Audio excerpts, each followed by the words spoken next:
Hey guys, it's me again. I hope you enjoyed our last clip on an introduction to the Babylonian Captivity. I know that was a lot of historical facts and dates and things like that. So thank you for bearing with me through all that.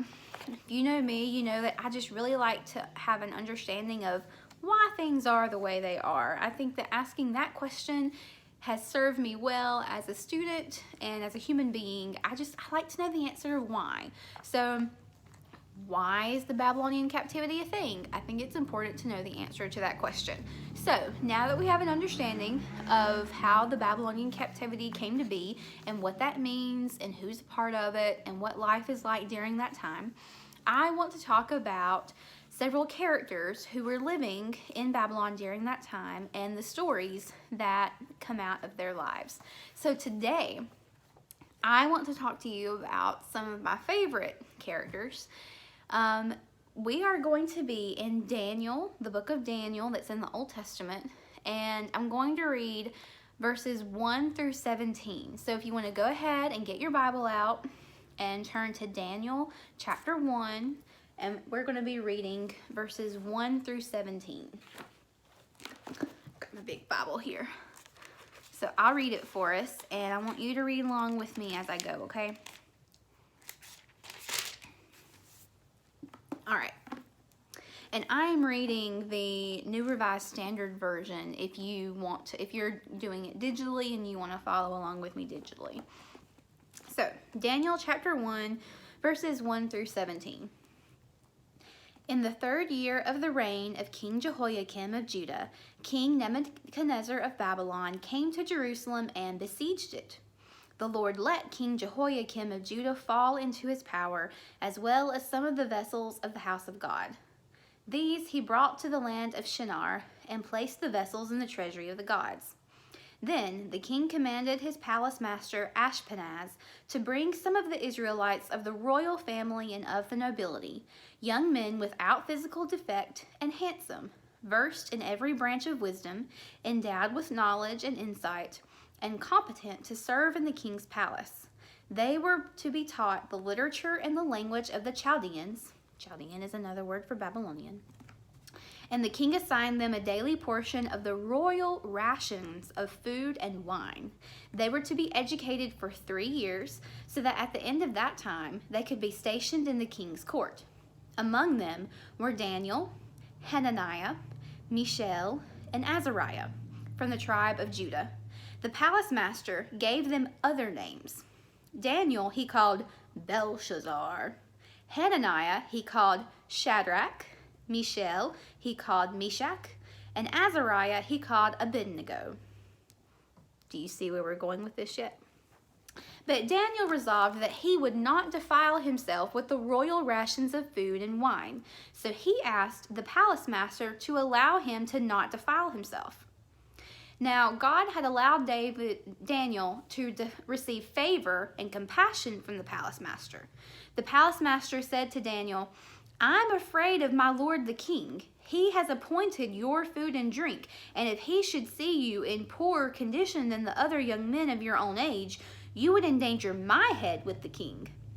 And then Daniel asked the guard, whom the palace master had appointed over Daniel, Hananiah, Mishael, and Azariah, "Please, test your servants for 10 days. Let us be given vegetables to eat and water to drink. You can then compare our appearance with the appearance of the young men who eat the royal rations and deal with your servants according to what you observe." So he agreed to this proposal and tested them for 10 days. And at the end of 10 days, it was observed that they appeared better and fatter than all the young men who had been eating the royal rations. So the guard continued to withdraw their royal rations and wine that they were to drink and gave them vegetables. To these 4 young men, God gave knowledge and skill in every aspect of literature and wisdom. Daniel also had insights into visions and dreams. This is the word of God for the people of God. Thanks be to God. So in these verses, we learn about 4 young men who were among those captured in Israel and who were brought to Babylon. And so these young men were selected to become part of the king's court of advisors. And so remember, I said that it was the powerful, the educated, the influential leaders of Israel who were the main ones taken into captivity. And so that is from the pool from which these boys were selected. The names of the four boys were Daniel, Hananiah, Mishael, and Azariah. But these names end with sounds like yah and el. And in Hebrew, these suffixes are connected to the Hebrew words Elohim, which means God, and Yahweh, which is the personal name of the Hebrew God. So these names have the names of their deity inside of them. And the Babylonians are like, no, we can't have you representing Hebrew gods while you are on the Babylonian court. So they changed their names and therefore essentially tried to strip them of their Hebrew identifiers. And so the boys are put in this special program where they take special classes and learn how to be advisors to the king. As part of this program, they're put on this luxurious diet. Now, if you are eating from the king's table, you're eating pretty good, okay? That means, like, we're talking the difference between eating at McDonald's and eating at, pick your poison, Copper Penny, Smoke on the Water. My family likes Ken Pie. I mean, it's going to be really good food. It's going to be the best of the best. So you would think that these young men would be like, yes, good food. But if you go back through the Old Testament and you read through books like Numbers and Deuteronomy and Exodus, you'll find information about the Jewish dietary laws. And if you perhaps have seen television shows or movies or have friends who are Jewish, then you might have seen where they have very strict things that they will and will not eat. Some of the most commonly known and talked about are that Jewish people do not eat pork. So no bacon, no pork chops, no pork barbecue. It's not happening in a good Jewish household. They also do not eat shrimp or crawfish or any kind of shellfish like that, or any bottom dwellers, so probably no catfish for them. They have these very strict laws, and it's all tied into their religious beliefs. They think that if they eat those kinds of things, that they will become unclean. And it's a very important aspect of their religious system to keep themselves clean and to be holy.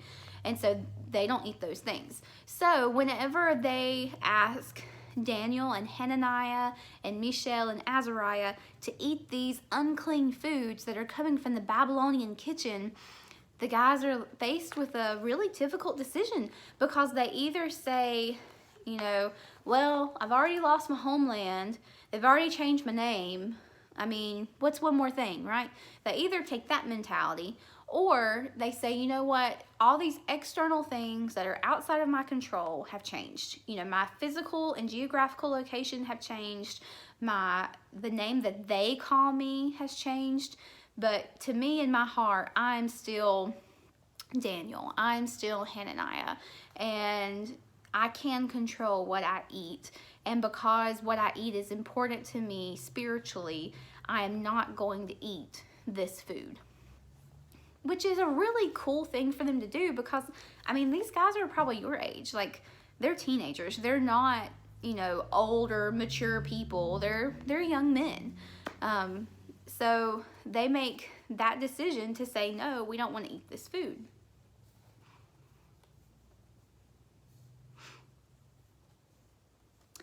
And so I love that Daniel kind of takes the lead. Sometimes we have these thoughts and we think, I don't want to do that. I feel like that's compromising my beliefs. I don't want to go along with that rude comment that they made about my friend, or I don't want to go along with that racist joke. But sometimes we don't always have the courage to stand up and say, hey, that's wrong.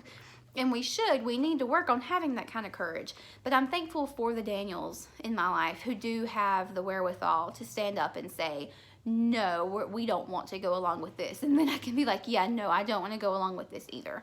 So be a Daniel, be assertive, and be willing to stand up and say no to things that compromise your beliefs. And so we have these boys in the royal court, and they make this decision to not eat the king's food and instead just eat vegetables and drink water. That would be very hard. I know that some of our youth in the past have been vegetarians, and I love them, but I love meat, you guys. Like, I am perfectly happy getting my protein through animal meat, and even though I love, I think cows are adorable, they are also very delicious.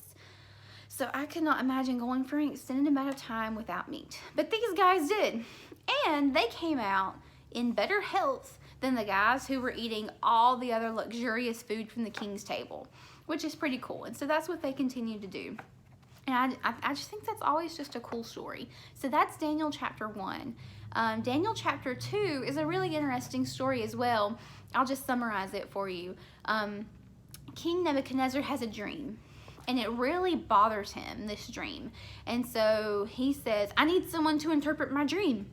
And one of the royal advisors says, okay, tell me your dream and I'll interpret it. And the king's like, you should be able to tell me my dream yourself. And the advisor's like, I can't tell you your dream. I didn't dream it. You dreamed it. And he's like, I want to kill you if you can't tell me my dream, or if someone can't tell me my dream. So they go throughout all the courts and like, can anyone interpret dreams? Can anyone read the king's mind and tell us what he just dreamed? Because that's what has to happen, or else he's going to kill all of us.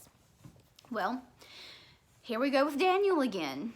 Daniel and Shadrach, Meshach, and Abednego, and Belshazzar, as they call them, they come before the king, and Daniel says, I cannot interpret your dream, but God can, and he can use me to do it. And so the king's like, fine, interpret my dream. And so Daniel says, okay, here's your dream, and here's your interpretation. And the king's like, wow, that's so cool. You actually knew what I dreamed, and you gave me an interpretation of it. I'm going to give you a promotion. And Daniel's like, okay, but don't forget my other friends over here. So they all get promotions. It's a really cool story. That's Daniel chapter 2. Well, then in Daniel chapter 3, so they've kind of risen in the ranks amongst the other advisors. Probably some time has gone by. We don't know how much, but they're probably not just lanky teenagers anymore. Like, they're probably getting on into being mature men. And they have prominent positions within the government. And so then in chapter 3, we start off with, getting back on my notes. I get so excited talking about these things, and then I'm like, no, focus. So, okay, so as we get into chapter 3, we're told that King Nebuchadnezzar has this golden statue built that is 60 cubits high. I looked up 60 cubits. It comes up to about 90 feet. And 90 feet is roughly a 9-story building. So that's pretty big. A 9-story building. That's pretty big. I don't know how people would do that before cranes, but they're obviously much smarter than me. So he has a big golden statue, and the people are told, okay, several times a day, we're going to play music. And when we play music, you got to boogie. No, that's not what they said. When we play music, you have to bow down and worship the statue, because the statue symbolizes the Babylonian gods, and the Babylonian gods are connected to the king. So if you don't worship the Babylonian gods, then you're not worshiping the king, and you can be killed. So, sure. Well, so the music plays, people bow down, although it's noticed that some people are not bowing down. Now, we've talked about 4 young Israelite boys who were taken into captivity and were taught in the Babylonian ways. But they were not the only ones there. We don't know how many young men were taken throughout Babylon. It just says the young men who were wise and smart and without physical blemish. I don't know what that means. I guess they were just good-looking boys. So it's all those people from throughout Babylon who were taken into captivity. And there were some among them who were Babylonian, of course. And I imagine that these Babylonian advisors see these Hebrew people, these Israelites, rising through the ranks when they're foreigners. Like, they don't belong here. They are outsiders. They look different. They have funny accents, and they come in with these names, and then we have to change their names and learn them all over again. Now imagine there was some prejudice amongst the Babylonian advisors against the incoming Israelite Jewish advisors. So they take notice that Hananiah, Mishael, and Azariah are not bowing down whenever this music plays. And they find that as a prime opportunity to tattletale. And they run and tell the king, hey, there's some people out there who are not bowing down to your statue and who are not praying whenever to our gods whenever the music plays. And the king's like, who's not bowing down to my statue? And they're like, well, it's Shadrach, Meshach, and Abednego. You better go get them. They're over there. And so he calls them in, and he calls in Shadrach, Meshach, and Abednego. And we find their conversation in Daniel 3. And so let's turn over there and read this. It's just 5 verses. Daniel 3, verses 13 through 17. So let's turn over there real quick and see what their conversation entails. Then Nebuchadnezzar, in furious rage, commanded that Shadrach, Meshach, and Abednego be brought in. So they brought in those men before the king. And Nebuchadnezzar said to them, is it true, Shadrach, Meshach, and Abednego, that you do not serve my gods and you do not worship the golden statue that I have set up? Now, if you're ready, when you hear the sound of the horn, the pipe, the lyre, the trigon, the harp, the drum, and the entire musical ensemble to fall down and worship the statue that I have made, all is well and good. But if you do not worship, you shall immediately be thrown into a fiery, blazing furnace. Who is the God that will deliver you out of my hands? Shadrach, Meshach, and Abednego answered the king, O Nebuchadnezzar, we have no need to present a defense to you in this matter. If our God, whom we serve, is able to deliver us from the furnace of this blazing fire and out of your hand, O king, then let him deliver us. But if not, let it be known to you, O king, that we will not serve your gods and we will not worship the golden statue that you have set up. This too is the word of God for the people of God. Thanks be to God. And I have to wonder, I mentioned earlier that sometimes we want to stand up for something, but we're a little nervous to do it, especially when there's peer pressure and we're the only one. It can just be a little intimidating, but there can be that one person who stands up and we're like, I'm so glad you said it. Someone had to say it. I'm glad it didn't have to be me. And so for them, it was Daniel. All those years ago, it was Daniel who stood up for them and said, we're not going to eat this food. And I have to wonder if maybe Daniel standing up for them like that and them being able to see it's okay to stand up for what I believe in. It's okay to disagree with the majority rule. I wonder if that is part of what gave them the courage in chapter 3 to say no.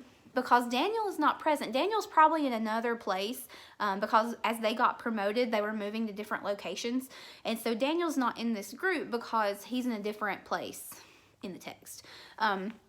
But they have the wherewithal now to do that. And so they were able to watch Daniel, and Daniel's influence made an impact on them so that they can stand up for themselves later. I think it's just beautiful and a reminder that if you make mistakes, it's okay, but it's okay to grow too and to develop through that change.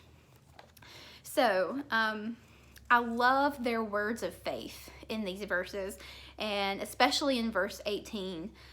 So they have said, we know that Yahweh can deliver us.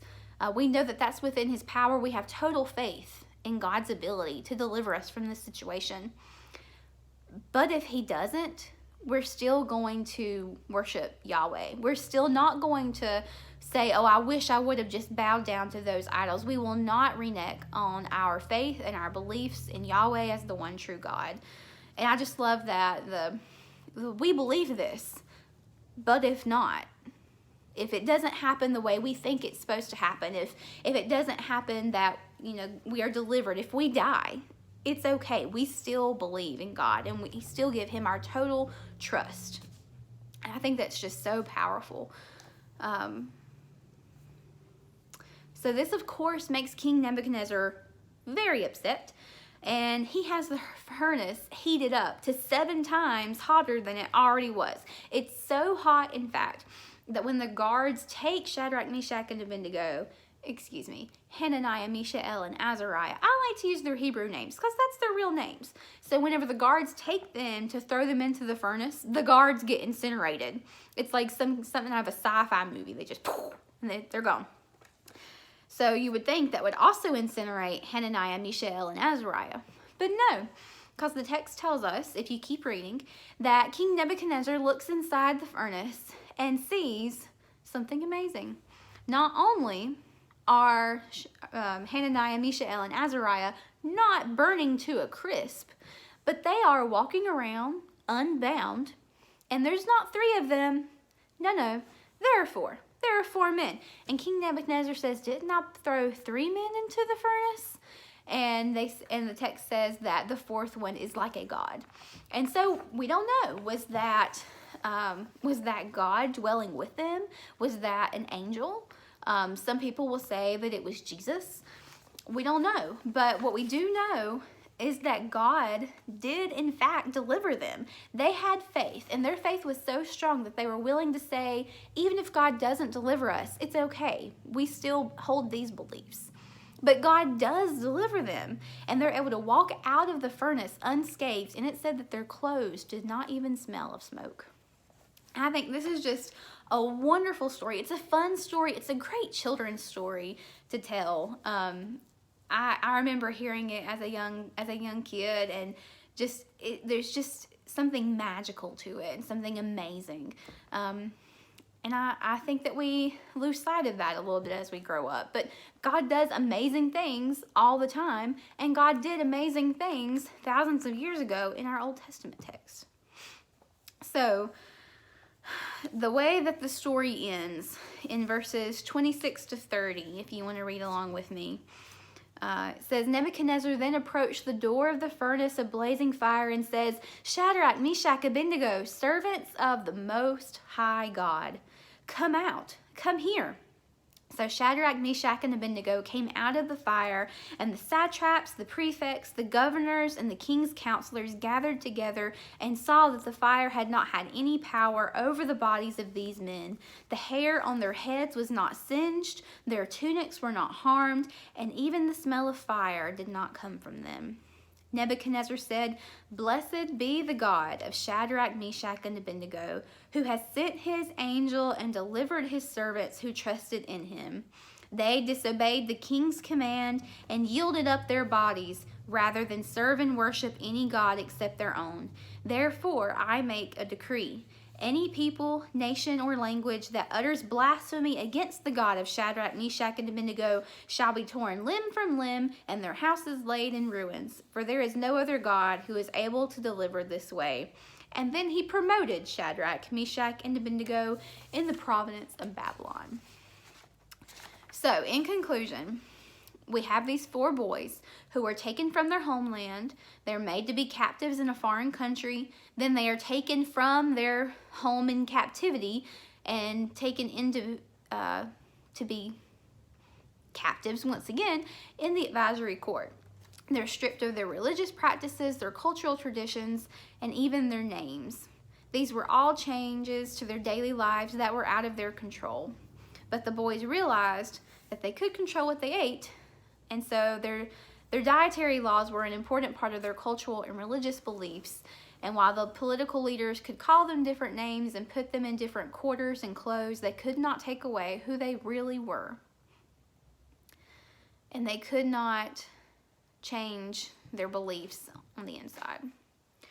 So, remembering who they really are plays a part in the next chapter. I mentioned when the king needed someone to interpret his dream. Daniel is able to offer the interpretation, but he states it's only through the work of Yahweh that he can do it. And so then finally, we just read this story where the boys are once again faced with a decision to either compromise or to hold on to their beliefs when the gold statue was built. Did they bow down or did they refuse and face possible death? They decided to hold true to their beliefs and to not bow down. So, some questions to think about for next week as we move forward. Just thinking once again, what are some elements of our lives that have changed? But also, what are some elements of our lives that have remained the same? And an additional question, what are some elements of our lives that maybe, just maybe, have improved during this time? Has there been a new hobby that you've been able to take up? Have you been able to learn something new? Maybe working on your cooking skills or your drawing skills, or you finally got to read that book you've really been wanting to read, or have you been able to go outside more? What's something good that has come out of this time? Because it's okay to say that there are good things that come out of hard times. I think that's how we move forward and we find hope. So what's something good that has come out of all of these changes? What similarities do you see between the changes in our lives and the changes that Daniel and Hananiah and Azariah and Mishael encountered? And what can we learn from their stories? What truths do they share throughout their lives that we could learn and take with us out into the world? Those are some questions for you to think about, and we will meet together on Sunday night at 7 via Zoom. So until we meet again, I leave you once again with our words of blessing. May the Lord bless you and keep you and make his face to shine upon you and be gracious to you. May the Lord lift his countenance upon you and give you peace. I love you all. See you soon.